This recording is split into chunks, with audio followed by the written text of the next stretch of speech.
Brad, the Brisbane Lions obviously haven't won at the Gabba for, I think, since 2005. Not an easy game, obviously, for the club. No, never is up there. And long time ago when I was playing up there regularly, we liked to make the Gabba a bit of a fortress. And while their form hasn't been as they would have liked over the last couple of weeks, we look back to the Bulldogs game where they won at Etihad and they beat Carlton up there not long ago as well. So, we think any time, and our recent history in Brisbane suggests that any time you play Brisbane in Brisbane, you're up for the challenge. Without Johnny Brown, obviously, this week for the first time in ages, expecting the Lions to sort of put on a special effort for him? Yeah, no doubt. I mean, he's a champion of the club and champion of the game itself. So I expect they'll want to farewell him in the right manner. But that we can't control that. I mean, we can only control our effort and our effort in the contest. And it's a really important game for us in the context of the season. So we'll have to look past that and make sure that we hold our end of the bargain up. Just from an old teammate's perspective, you're sad to see him go? Not as an opposition coach, I'm not. He's broken my heart a couple of times. So, I think that sad is one way of looking at it, but I prefer to look at the glory days and his best footy was as good as anyone of the modern era, in my view. Just an absolute game changer and someone who, while Brisbane had a lot of stars through his era, we largely built a team around him, and that's a massive thing to say when you're talking about players of the calibre of Alistair Lynch and Daniel Bradshaw and Michael Voss, etc. So he was a truly once in a generation type player. There you go. The skipper, how's he looking? Obviously got the knee. Is he a chance to come up? Yeah, the scans have come back and confirmed our early diagnosis that there's no structural damage, just a tiny little bit of swelling. So we'll look after him today at training, but we expect him to play. Did your heart skip a beat when you saw him go down, considering how much time he missed with the Achilles? Yeah, it's always a worry. I mean, it did this time, but I've seen the way he plays over the last 5 years. I've seen that happen pretty regularly with him, and he always bounces back. That's why the Achilles was such a shock. But he's missed a lot of footy, and he is a competitor. He loves getting out there. So we did breathe a sigh of relief when the scans came back all clear. Disappointing for Nahas? Yeah, really disappointing. He worked really hard to earn his spot in the side, and he cemented his spot in the side, really. So it is disappointing for him. I spoke to him last night, and he's still upbeat, and we think it's a 4 to 6 week type injury in the best case scenario. So that gives him a good chance of coming back before the end of the year, and if he can regain the sort of form that he had in the first quarter, he'll get his spot back. So that's the carrot for him. It's fair bit to talk about free agency and who might go where. You obviously lured Del Santo last year. Is that a place you expect to be busy again this offseason?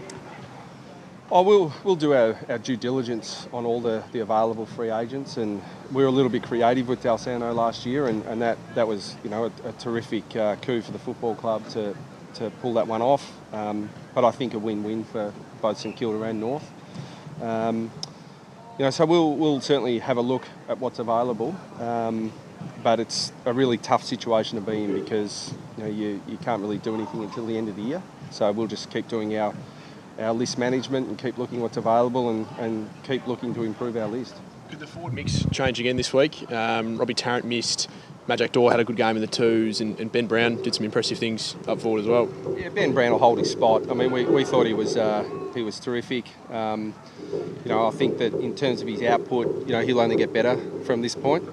So that probably makes it harder for Majak, but Majak was terrific in the ruck and won the game for Werribee really in the last quarter. So we'll have to consider the overall mix, but the Tallers did well on the weekend, so it's going to be hard to change, I suspect. In terms of replacing Nahas, Brad, does Kieran Harper come into the equation, or does he have to do a little bit more at VFL level first?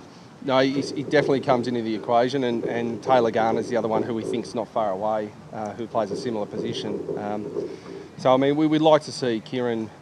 He's shown real glimpses in the VFL, but we'd like to see him put that together, for a whole game before we bring him in. But we certainly need him, and we need him back playing his best. So we'll look for a bit better form in the VFL before we bring him into the AFL side.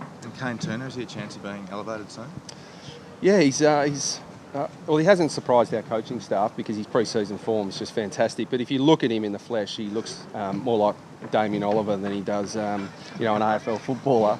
But I suspect he's as aggressive and determined as Damien Oliver. So he'll get his opportunity at some point, and we're looking for another small forward. So the carrot's there for him too. Any thoughts on his latest haircut? Mate, one of my strengths, I thought, as a coach, as a 33-year-old senior coach, was I wasn't that much older than the players. Now I'm that much older than the players, over double their age, some of them. So no, I'm not a fashionista. I can't comment on the latest hairstyles.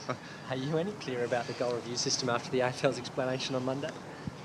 Yeah, I'm really clear on it. The AFL have come out and clearly said they made a mistake. So I think that's the only mistake this year on the score review. Certainly when a review's been called, that's the only one they've got wrong. Mark Evans rang me and said they would have liked to have reviewed one that they didn't review. So that totals 2 mistakes for the year. I think that's pretty good. I think that the score review system, the idea of it is right. The execution, potentially needs to get better. But as the technology improves, the results will get better too. But the concept behind the score review system, I think, is a good one. And how frustrating, Brad, of Robbie Tarrant's continuing injury, I suppose bad run of injury, just can't seem to get a run at it? Yeah, he's really unlucky. I mean, we talk about players like Brent Harvey who are so resilient, and I often talk about his professionalism and his dedication. Well, Robbie Tarrant is as professional and dedicated as just about any player I've seen, yet he's had a horrible run of luck. So, it's hard to keep giving him the message that just persist and things will turn for you, because every time they seem to turn, they take a turn for the worse. So it's frustrating for him, I feel for him, but the whole club's behind him, and we wish him a speedy recovery.